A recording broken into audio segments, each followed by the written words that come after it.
अक्सर आपने सुना होगा कि ज़िंदगी के दो पहलू होते हैं, सफलता और असफलता। वहीं आज बहुत सारे बच्चे होंगे जिनके घर पे बैंड बजा होगा, मिठाइयाँ आई होंगी और बहुत सारे बच्चे निराशा से हताश होकर बैठे होंगे क्योंकि आज सीबीएसई ने रिज़ल्ट जारी किया है। 10th और 12th का रिज़ल्ट आया है। बहुत सारे बच्चे 80%, 90% और 99% वाले होंगे और वहीं बहुत सारे बच्चे 40, 45, 65, 67, 70% वाले भी होंगे। तो क्या कुछ आज पूरे दिन का सीबीएसई को लेकर डिस्कशन ला, ओवरऑल जो रिव्यू है हम अपनी टीम मेंबर्स के साथ जानेंगे।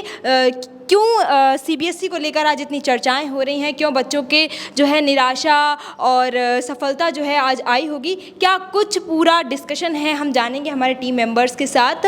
क्योंकि टीम मेंबर्स का अपना भी एक जो है एक्सपीरियंस रहा होगा कि जब उन्होंने अपनी स्कूलिंग करी होगी तो किस तरीके से तब एनवायरनमेंट था और आज के एनवायरनमेंट में क्या फ़र्क है, क्या चीज़ें वैसी हैं। हाँ, तो सबसे पहले हम ममता से बात करेंगे।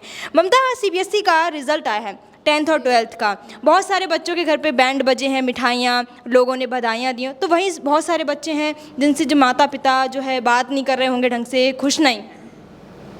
हुआ ही होगा क्योंकि जो बच्चे अधिकतर जो मेरिट के अंदर आए होंगे उनके घर पर तो फूल मालाओं से उनका स्वागत हुआ होगा। जाहिर सी बात है, उनका हौसला और अफजाई करने के लिए ये सब चीज़ें होती है और एक जो जश्न मनाया जाता है कि हाँ एक ये बड़ी जीत है।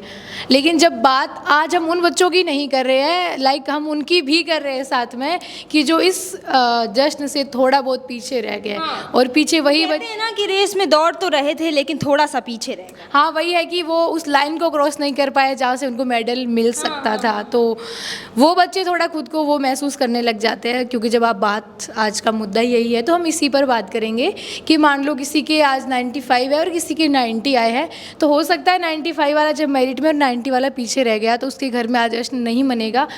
क्योंकि कभी क्या बहुत बार ऐसा होता है कि पेरेंट्स की ये एक इच्छा होती है, उम्मीद होती है उनको अपने बच्चों से कि वो भी इतने परसेंटेज, लाइक वो लिख के एक टारगेट सेट कर देते हैं कि हमारे बच्चे हो जाता है। हाँ, बच्चों के ऊपर 3-3 कोचिंग पढ़ते हैं, 4-4 कोचिंग पढ़ते हैं और पीसीएम पीसीबी जिनके पास होता है स्पेसिफिक, उनके लिए तो और ज़्यादा प्रेशर होता है। हाँ, वही है, साइंस स्ट्रीम लोग इसे मानते हैं, बट ऐसा नहीं है। जैसे कि आर्ट्स स्ट्रीम है, क्योंकि मैं आर्ट्स से इसलिए बोल रही हूँ, तो आर्ट्स स्ट्रीम भी इतना ही वो होता है। लेकिन हाँ, इसमें ये चीज़ है कि कोई भी पेरेंट्स अपने बच्चों को अगर इस तरह से गाइड करता है कि आपको भी इतने लाने हैं, या फिर देखो आज पड़ोसी की उसने इतने परसेंटेज बनाए, देखो अखबार में उसकी फ़ोटो आ गई, या सोशल मीडिया पर जश्न की फ़ोटोज़ आ गई, वीडियोज़ आ गई, हमारे तो बच्चे होते तो हम भी मनाते। तो वो जो बात है मुझे लगता है बच्चों को अंदर तक हिट करती है, उनको जो थोड़े से पीछे रह गए हैं या वो इतना नहीं कर पाए, क्योंकि मेहनत भी उन्होंने करी, बट देखो सबका अलग अलग होता है। हो सकता है उन्होंने इतना टाइम पढ़ाई नहीं करी।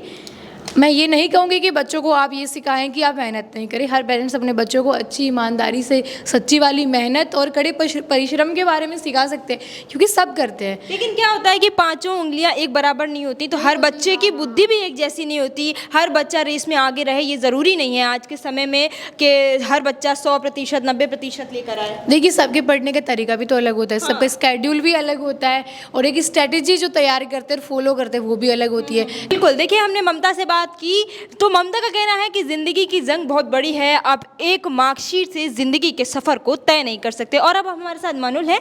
मनुल भी हमारी पहले टीम मेंबर रही हुई हैं, आज हमारे साथ हैं। हम उनसे भी बात करेंगे कि आज सीबीएसई का जो रिज़ल्ट आया उसको लेकर आपका क्या कहना है, क्योंकि बहुत सारे बच्चे जो है निराश बैठे हैं, निराशा की वजह से वो बाहर भी नहीं निकल पा रहे हैं। जी बिल्कुल, जैसा कि आप सभी जानते हैं कि हार और जीत तो ज़िंदगी का पहलू है।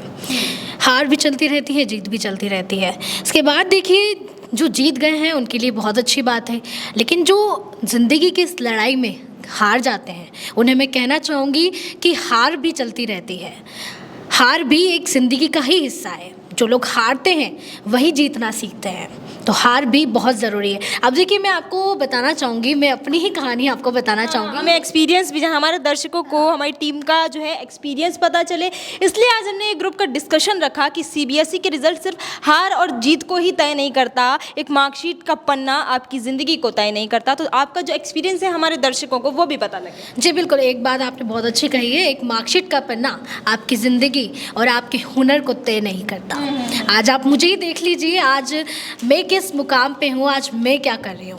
मैं बता दूँ आपको कि 12वीं बोर्ड परीक्षा में मुझे कोई हिचक नहीं है ये बताने में कि मुझे 55% प्राप्त हुए थे, जिसके बाद कुछ शारीरिक मेरी प्रॉब्लम्स चल रही थी जिसकी वजह से मैं बीमार थी, लेकिन इसके बाद देखिए आज मैं इस मुकाम पे हूँ। क्यों? क्योंकि मेरे अंदर कोई हुनर था, कोई बात थी, और इसलिए भी क्योंकि मेरे पेरेंट्स ने मुझे सपोर्ट किया। तो सबसे बड़ा अगर मैं आपको कहना चाहूँगी कि अगर ज़िंदगी की इस रेस में अगर कोई हार जाता है कोई बच्चा, तो उसका सबसे बड़ा सपोर्ट उसके पेरेंट्स होते हैं। अगर उसके पेरेंट्स ही उसे अच्छी शिक्षा देंगे, उसे प्रोत्साहित करेंगे कि अगर आप हार गए तो कोई बात नहीं, ये तो हार जीत है, चलती रहती है, उसका मनोबल बढ़ाएंगे ना कि उसका गिराएंगे, तो वो आगे की जंग में जीत सकता है। बिल्कुल कि एक मार्कशीट का पन्ना किसी की ज़िंदगी के या किसी के हुनर को तय नहीं कर सकता। अब हम इसी कड़ी में अपने कैमरामैन जो दिन भर हमारे कैमरे को संभालते हैं, स्टूडियो को संभालते हैं, दीपेंद्र, आप बताइए कि कई बार वो बच्चे भी होते हैं जो मतलब हार के भी कुछ आगे ज़िंदगी में बहुत अच्छा कर लेते हैं, पेरेंट्स को एक्सपेक्ट नहीं होता है। हाँ मोमी जी, कुछ बच्चे ऐसे भी होते हैं जो हारने के बाद में भी लास्ट का जो उसका अटैम्प्ट होता है वो अच्छा परफॉर्मेंस कर पाते हैं। उसकी मेन वजह है कि उनके जो माता पिता होते हैं तो उनको बराबरली गाइड करते रहते हैं, और कुछ टीचर्स भी ऐसे होते हैं तो उनको मनोबल बढ़ाने के कुछ एग्जाम्पल्स, उनको टिप्स वगैरह उनको। ज़िंदगी में कभी ऐसा आपने देखा है आज तक के एक्सपीरियंस में, चाहे वो सोशल मीडिया के ज़रिए हो चाहे खुद से, कि कोई बच्चा ऐसा हो जो हार गया हो लेकिन उसके माता पिता ने उसका मनोबल जीत के समान रखा हो? बिल्कुल। कब? ये मेरी साथ ले लो। हाँ। कि मैं यानी कि इस फील्ड में आने से पहले मेरा जो इच्छा थी वो आर्मी में जाने की थी। कुछ यानी कि ये कंपटीशन में कुछ बहुत अच्छे से क्रॉस नहीं कर पाए आप, जो है किसी को डिफीट नहीं कर पाए। हाँ, मेरा फिजिकल उसके क्वालिफाई के समथिंग नहीं था, इस वजह से मैं उस फील्ड में जा नहीं पाया। तो मैंने ऐसा टारगेट लिया कि वह फील्ड ऐसा देखना है कि जिसमें मेरे गांव से या मेरे आसपास में कोई भी ना हो, मेरे को हटकर काम करना है। हाँ।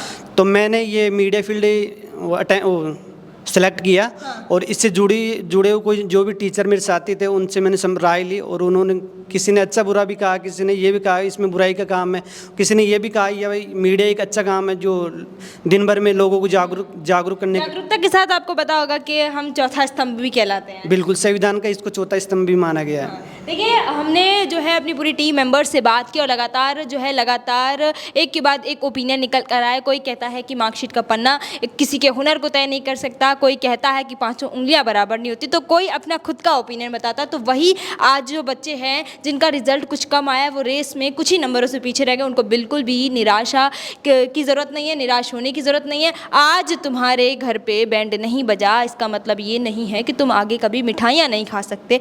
आज तुम्हारे घर पे तालियां नहीं बजी, रिश्तेदारों ने बधाइयाँ नहीं दी, इसका मतलब ये नहीं है कि तुम आगे कभी भी जंग में पहला नहीं आ सकते। तुम कोशिश करो, ज़िंदगी का नाम है कि जितने कोशिश करोगे उतने ही आपको सफलता मिलेगी।